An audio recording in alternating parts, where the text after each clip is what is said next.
नाम से होगा उद्धार, नाम ध्या ले भाई। नाम से होगा बेड़ा पार, नाम ध्या ले भाई। नाम किसे कह रहे हैं? यहां पे किसको कहा जा रहा है कि नाम? हमारे सभी धर्मों में जो लिखा है उसी की चर्चा है यहां। हमारे वेद शास्त्रों में, हिंदू धर्म में लिखा है, जिससे ब्रह्मा विष्णु महेश बने, वो प्रकाश का स्तंभ ओंकार सुप्रीम पावर है।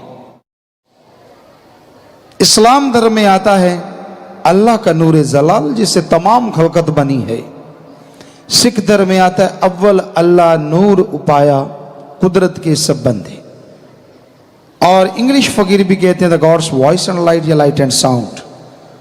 तो वो मालिक की रोशनी, वो मालिक की आवाज, जो मालिक जब प्रकट हुए इसी रूप में, तब से लेके अब तक गूंज रही है। प्रलय आए, महाप्रलय आए, वो गूंजती थी, गूंजती है और गूंजती ही रहेगी।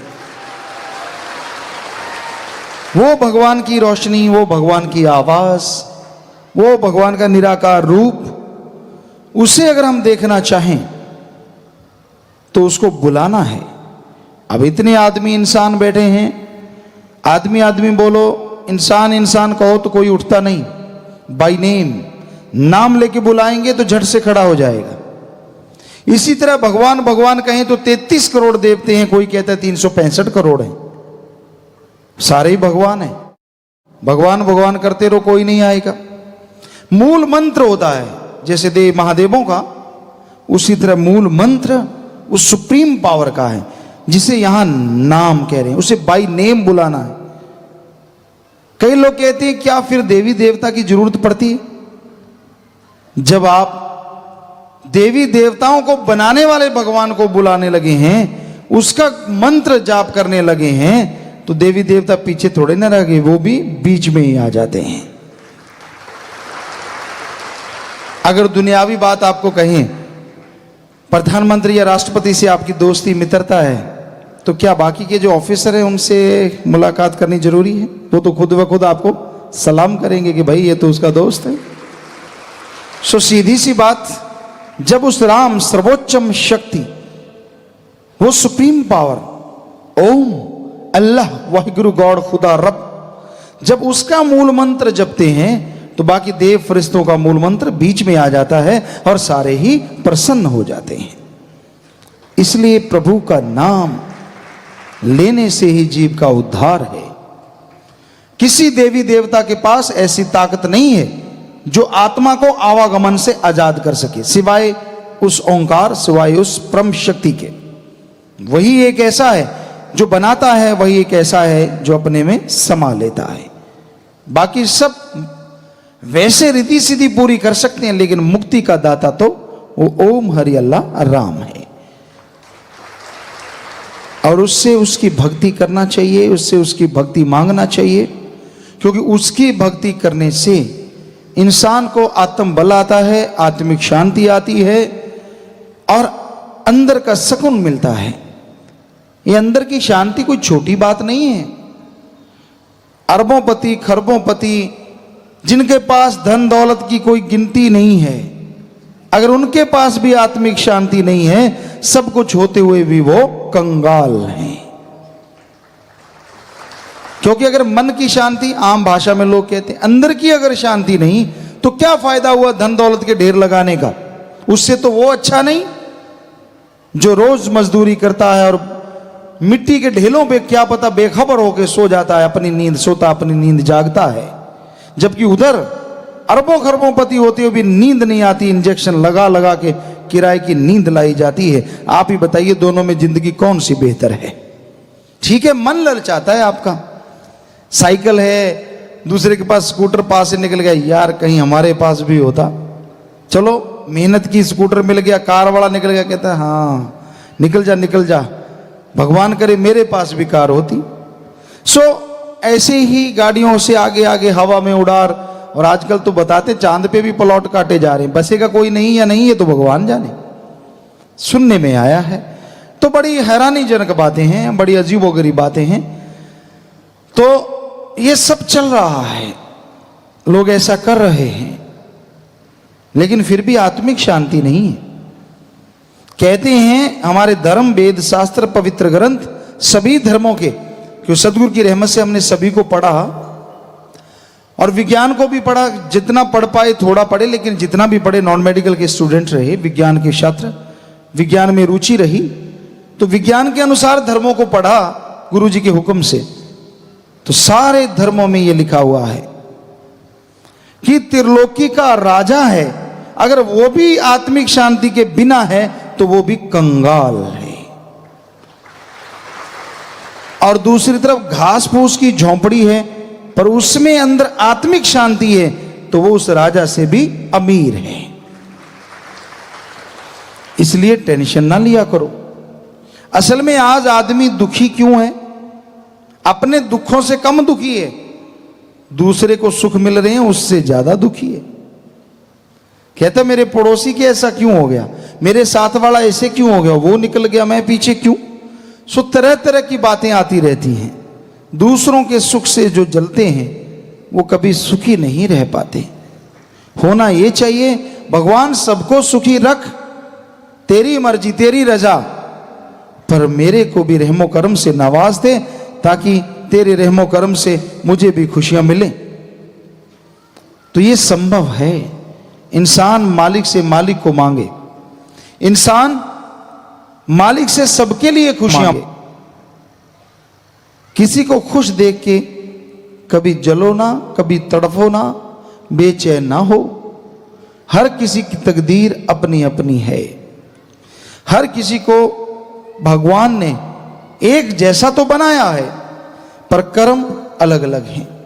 पर घबराइए मत, ये शास्त्रों में, धर्मों में आता है कि कर्म चाहे कैसे भी आपके हों, पर अगर आप मनुष्य हैं तो राम नाम के द्वारा अपने अवगुणों को भी गुणों में बदल सकते हो।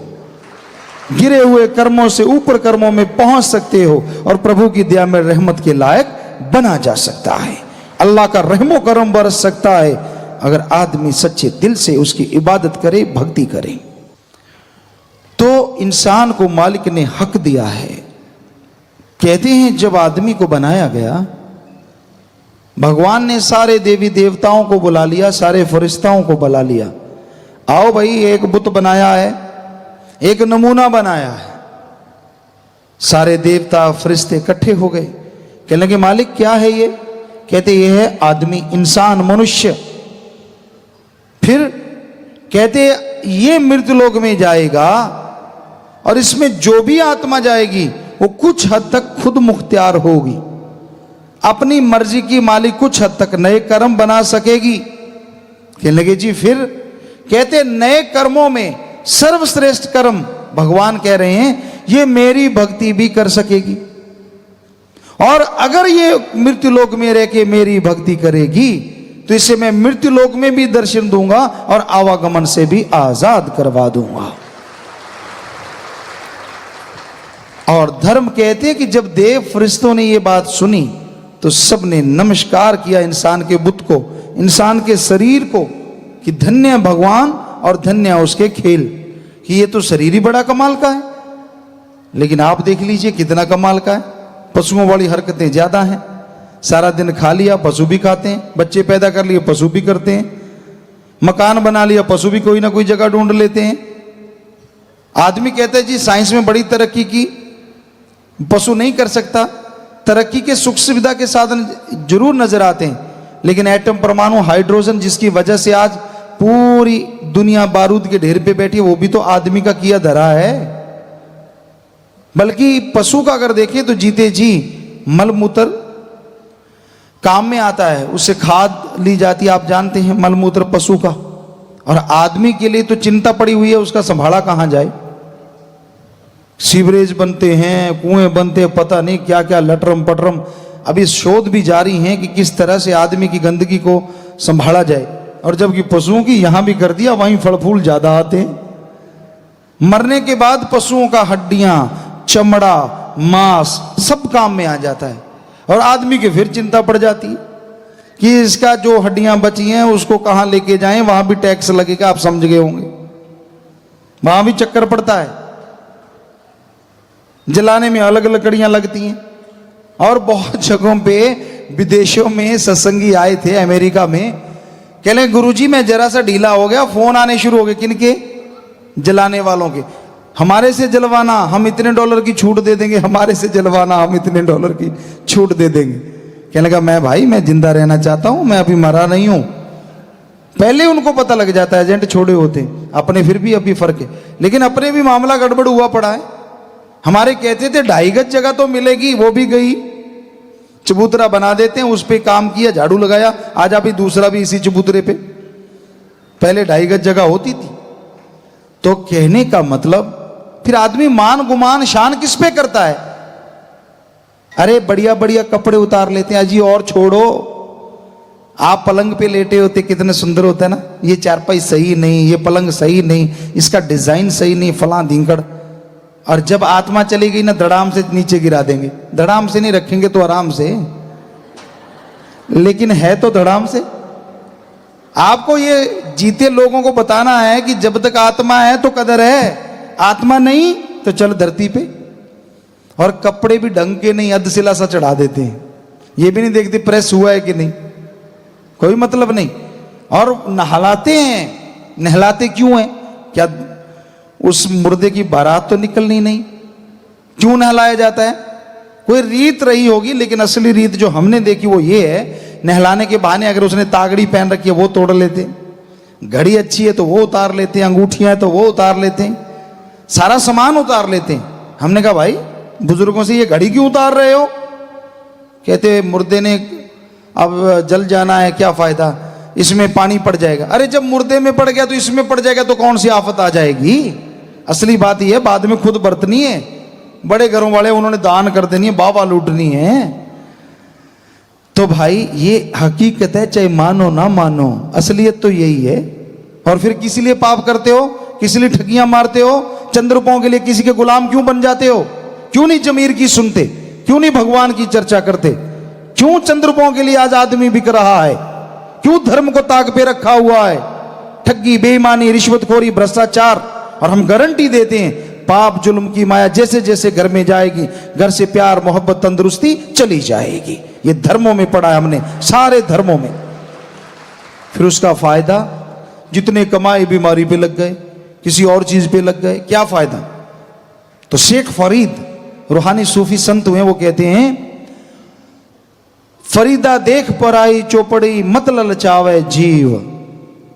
फरीदा देख पराई चौपड़ी मत ललचावे जीव, रुखी मिस्सी खाए के ठंडा पानी पीव।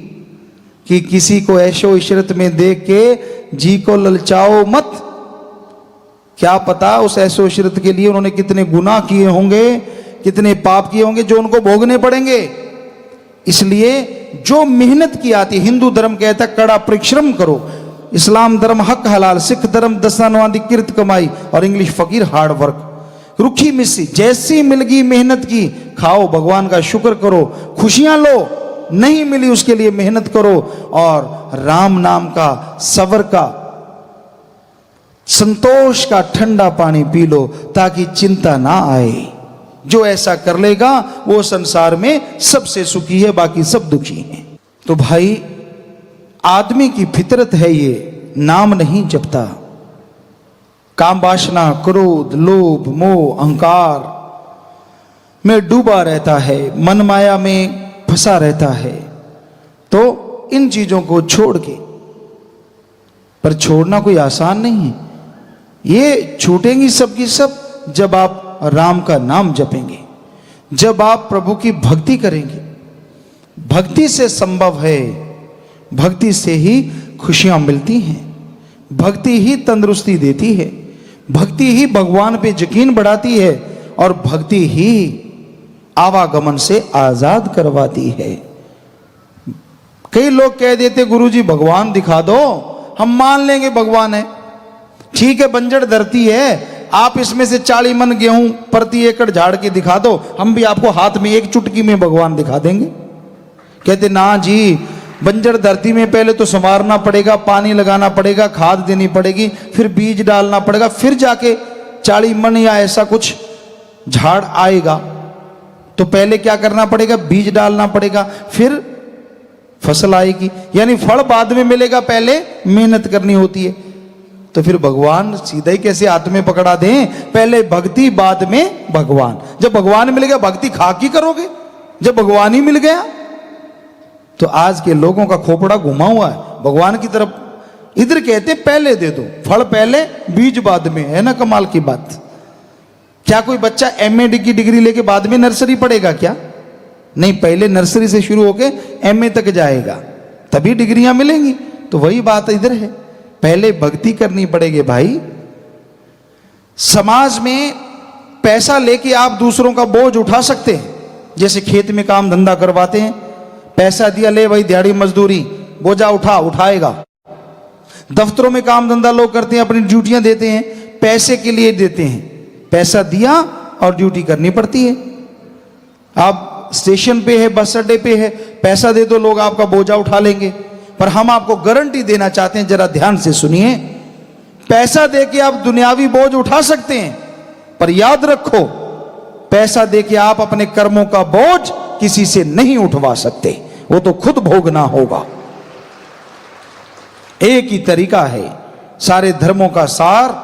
अगर आप अपने कर्मों के बोझ से हल्का होना चाहते हो, बचना चाहते हो, जीबा से ख्यालों से राम, अल्लाह, वाहिगुरु, गॉड, खुदा, रब का नाम जपो, सुमरन करो, भक्ति इबादत करो।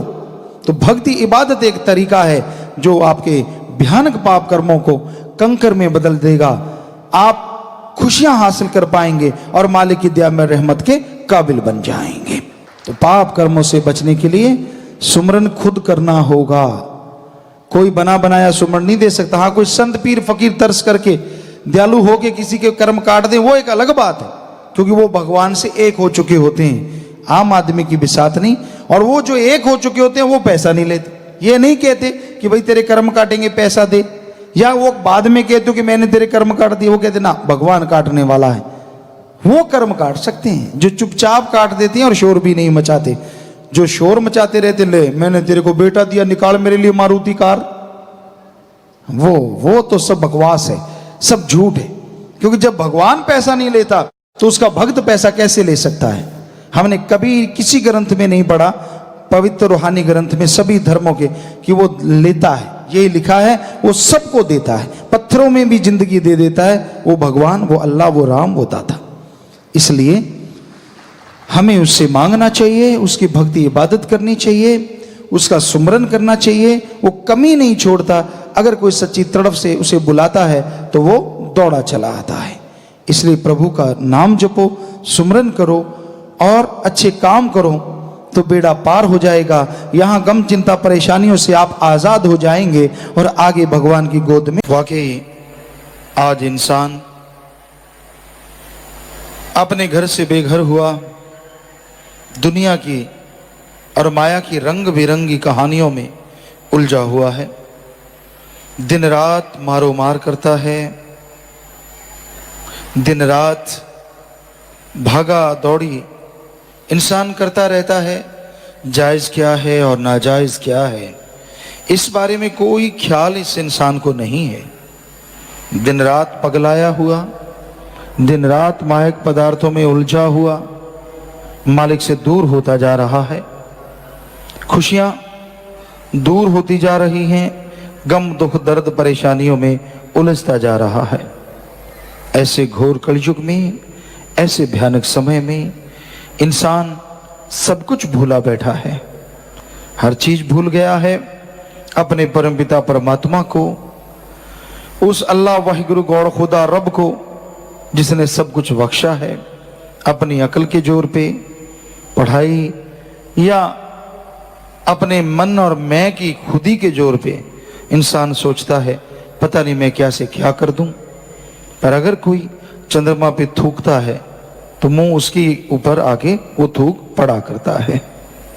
सो इस घोर कलयुग में लोगों ने बड़ी चालें चल रखी हैं, दूसरों को प्रभावित करने के लिए, दूसरों को गुमराह करने के लिए तरह तरह की बातों का बखान किया जाता है, जबकि 100% झूठ लोग बोलते हैं सिर्फ अपने लोभ लालच के लिए, अपने फायदे के लिए। और उसको भी भूल जाते हैं जो देने वाला है। मालिक अल्लाह वाहिगुरु गौर खुदा रब सब कुछ देता है, दया का सागर है। पर इंसान जब उसी को बुद्धू बनाने चल पड़ता है तो खुद इस तरह से बुद्धू बनता है कि जग हंसाई हो जाती है।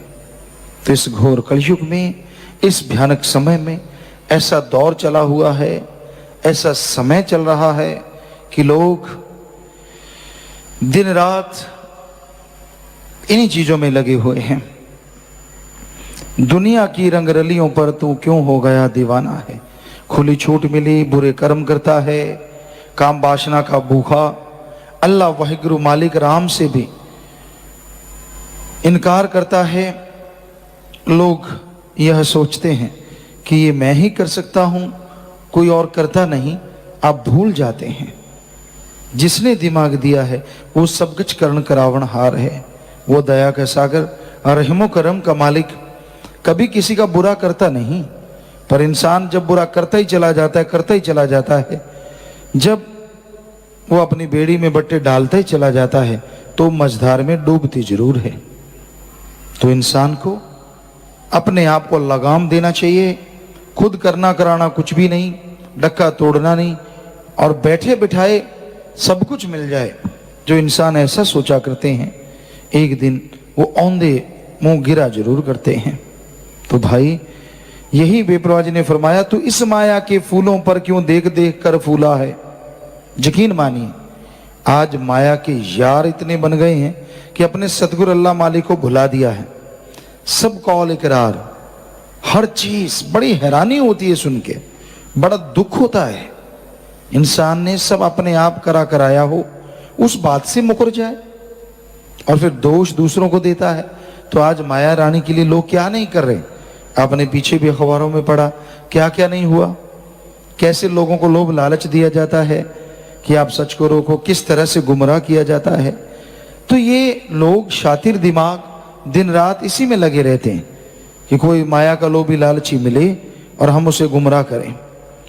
इस चमन की मस्त बहारों में खुद अपने आप को भूला है कि इस दुनिया के मस्त चालों में, इस माया के जंजाल में अपने आप को भुला दिया। जो फूल खिले हैं आज यहाँ, तुझे लगता है कि माया के मन के जो फूल खिलते रहते तेरे दिलो दिमाग में, जो शातिर चालें तेरे दिलो दिमाग में आती रहती, मैं ये करूं, मैं वो करूं, मैं फला करूं, तो भाई जो फूल खिले हैं आज यहाँ, कल उसको भी मुरझाना है।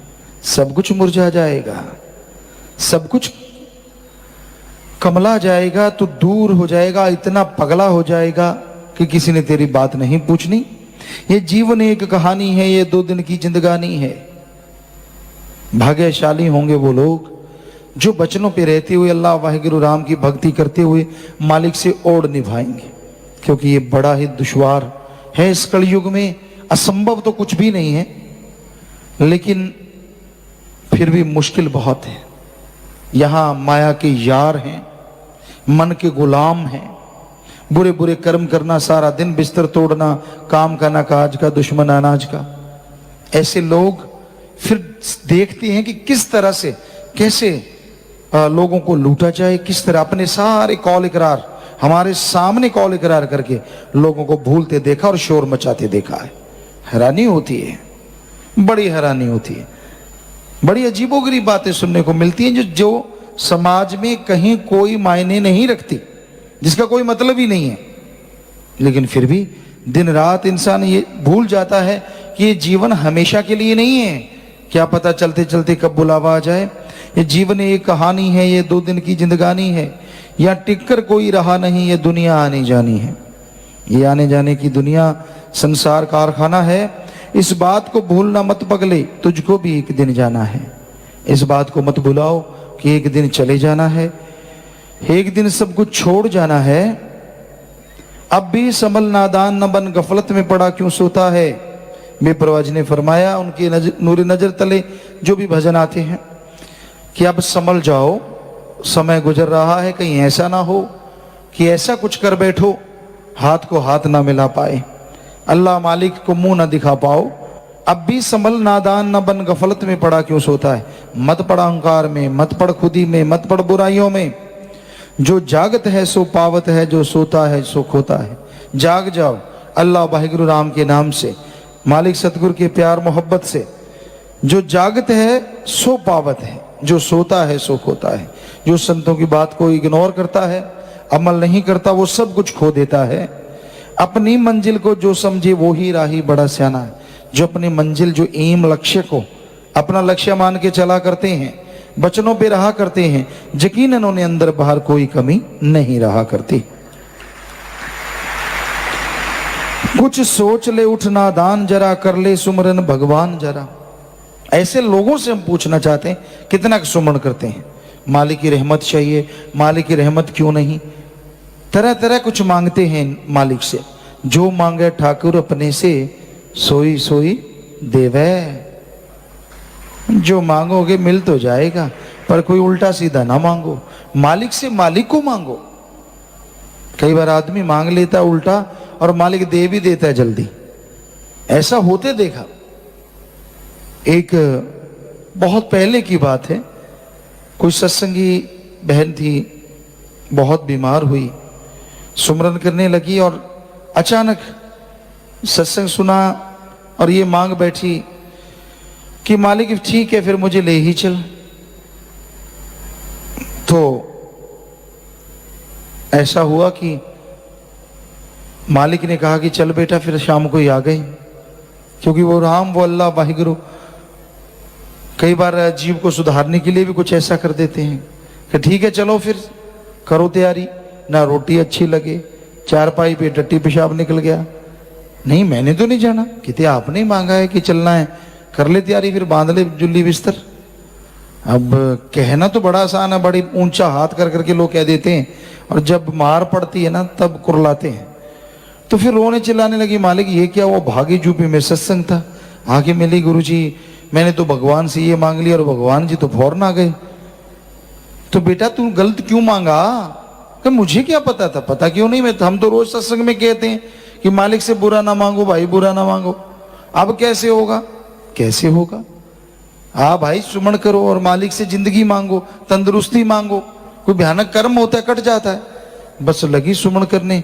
कहाँ खाना खुना कुछ नहीं खाया जा रहा था, वहीं लंगर का खाना खाया और सुमन किया, मालिक से दुआ की, आज और कल और ठीक होते चले गए।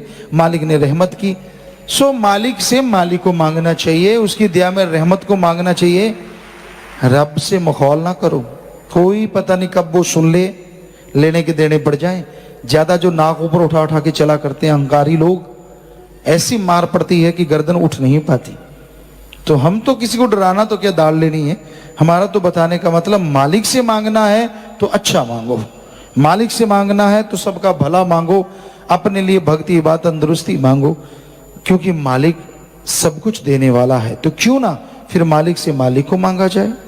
इस घोर कल युग में, भयानक युग में बेपरवाह जी यही कह रहे हैं, कुछ सोच लेकर उठ नादान जरा। नादान बना बैठा है, सब कुछ जानते हुए भी अनजान बना बैठा है। कर ले सुमरन भगवान जरा, मालिक को याद कर ले भाई।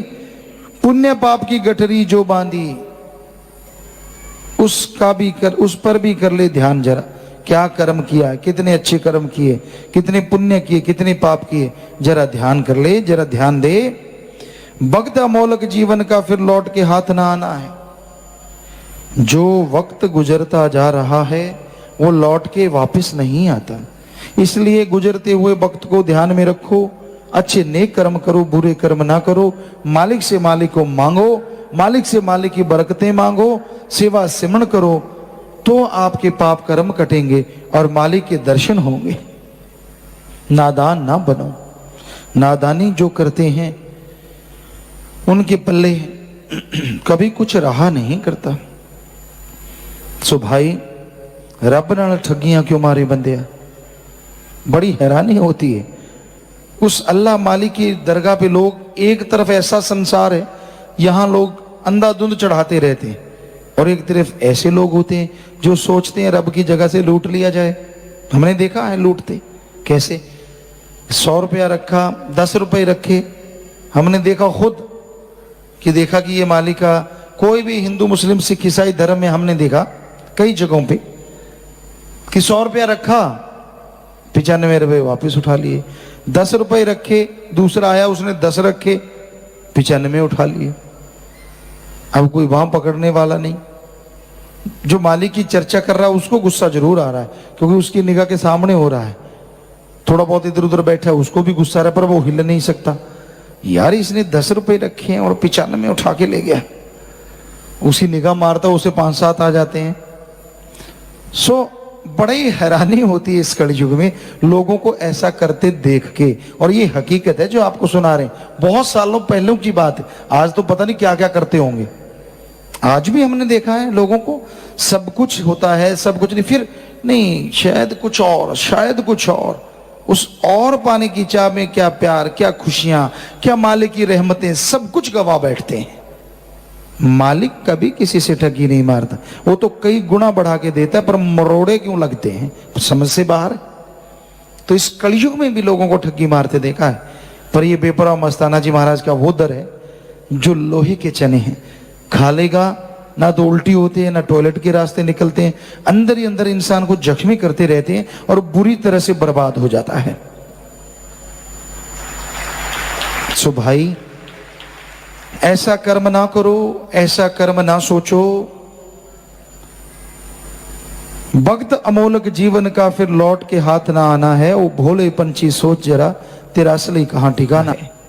कि भाई सोच असली ठिकाना कौन सा है, कहां से आया है और क्या कर रहा है। जो जीव सोच लेते हैं, जो जीव सत्संग सुन लेते हैं, यकीनन मालिक का रहमो करम उन पे बरसा करता है और अंदर बार किसी तरह की कोई कमी नहीं रहा करती।